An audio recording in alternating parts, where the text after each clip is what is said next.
जिन्दगीमा किरा पनि लाग्दैन हैन, त्यो तपाईको दाँतमा किरा पनि लाग्दैन र तपाईको मतलब कुनै पनि त्यो दाँत सिरिङ गर्ने, दाँत हल्लिने, दाँत दुख्ने जस्ता जुन सास गराउने हैन, मुखमा जिब्रोमा घाउ खटेर आउने जस्तो कुनै पनि समस्याहरूबाट छुटकारा पाउनुहुन्छ। त्यस्तो कुनै पनि किसिमको समस्याहरू चाहिँ आउँदैन के। यदि तपाईले चाहिँ मतलब यो टुथपेस्टले चाहिँ सधैँ दाँत माझिराख्नुहुन्छ भनेदेखि चाहिँ हैन, यदि दाँतमा किरा लागिसकेपछि तपाईले दाँत माझ्दै हुनुहुन्छ भने पनि जुन दाँतमा किरा छ त्यो दाँतदेखि अर्को दाँतमा किरा प्रवेश गर्दैन। जुन दाँतमा किरा लागिराखेको त्यही दाँतबाट नै किरा चाहिँ मतलब समाप्त हाम्रो हराएर जान्छ, मतलब अर्को दाँतमा किरा प्रवेश गर्दैन हैन। त्यस्तो किसिमको काम गर्छ यो ज्ञानोजी टुथपेस्टले हैन।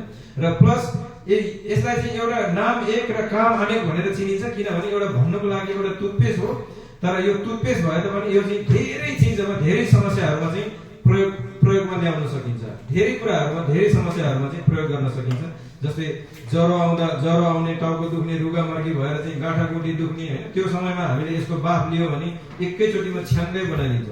ज्वरो आउने, टाउको दुख्ने, गाँठागुठी दुख्ने हैन, त्यो समस्याबाट।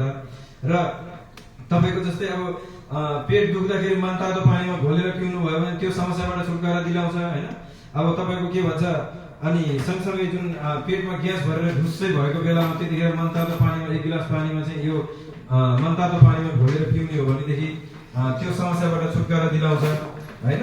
र तपाईको जस्तै झाडा पखाला लागेर चाहिँ हैन, झाडा पखाला लाग्दाखेरि चाहिँ तपाईले दिनमा 2-3 पटक हैन, दिनमा 2-3 पटक भन्दा 4-5 पटक चाहिँ, दिनमा 4-5 पटक चाहिँ यो मनतातो पानीमा घोलेर पिउनुहुन्छ भने त्यो जुन समस्या, त्यो झाडा पखालाको जुन समस्याबाट पनि छुटकारा पाउन सक्नुहुन्छ है। र कुनै पनि चिजले जतिसुकै पोलोस्, त्यो पोलेको ठाउँमा तुरुन्तै यो टुथपेस्ट लगाइदिनुस्, त्यो जतिसुकै पोले पनि खोका उठ्न दिँदैन। र जुनसुकै जेसुकै चिजले पनि हाम्रो शरीरमा चोटपटक लागेर जुन काटेपछि हैन, त्यसमा चाहिँ यदि यो टुथपेस्ट लगाइदिनु हुन्छ भने त्यो रगत बगिरहेको छ भने पनि त्यो रगत बग्न पनि बन्द हुन्छ, अनि त्यो घाउ दुख्दैन, पाक्दैन, छिट्टो सन्चो हुन्छ है। र प्लस अर्को कुरा, जस्तै खुट्टा हिलोले खाएको छ भने त्यो खुट्टा हिलोले खाएको ठाउँमा लाउनुहुन्छ भने त्यो त्यसलाई पनि निको बनाउँछ। खुर्कुचा फुटेको समस्या छ भने त्यो खुर्कुचा फुटेको ठाउँमा यो लगाउनुहुन्छ भने त्यसलाई पनि निको बनाउँछ। र प्लस अर्को कुरा, जस्तै कसैको शरीरमा सेतो दुबी आएको छ भने त्यो दुबीमा चाहिँ, त्यो दुबी आएको मान्छेले चाहिँ, त्यो दुबी भएको मान्छेले चाहिँ यो दुबीमा चाहिँ यो पेस्ट लगाउने। र बजारको साबुनले नुहाउने हैन, डिएक्सनको साबुनले चाहिँ नुहाउने है। फेरि डिएक्सनको साबुन स्याम्पूले चाहिँ नुहाउने। डिएक्सनको छोडेर जुन बजारको जुन साबुन स्याम्पूहरू त्यो दाँत दुबीमा पर्यो भने चाहिँ त्यो झन् फैलिन्छ हैन।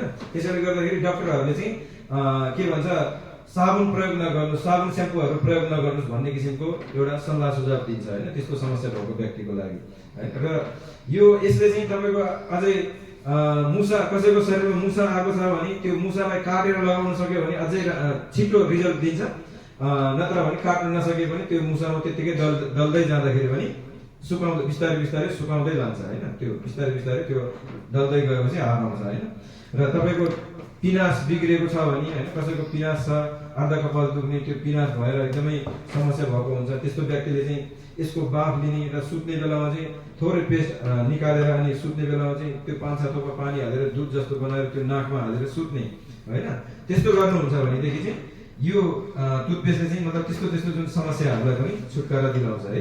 र बाँकी कुकुर, बिरालो, कुखुरा, बाख्रादेखि लिएर हरेक चिजलाई प्रयोग गर्नु मिल्छ हैन। अब हरियो सागसब्जी, सागपातदेखि लिएर सबै कुरामा चाहिँ यो लाई लागेको ठाउँमा, लाई किरा लागेको ठाउँमा हरेक चिजमा प्रयोग गर्न मिल्छ। यो टुथपेस्टले दाँत माझिराख्यो भने दाँतको कुनै पनि समस्या आउन दिँदैन कि हैन। तर बजारको टुथपेस्टले चाहिँ दाँत माझिराख्दाखेरि पनि हाम्रो दाँतमा समस्या आइराखेकै हुन्छ हैन। त्यसकारणले गर्दाखेरि चाहिँ यसलाई चाहिँ प्रयोग गर्ने बानीको विकास गर्नुस्।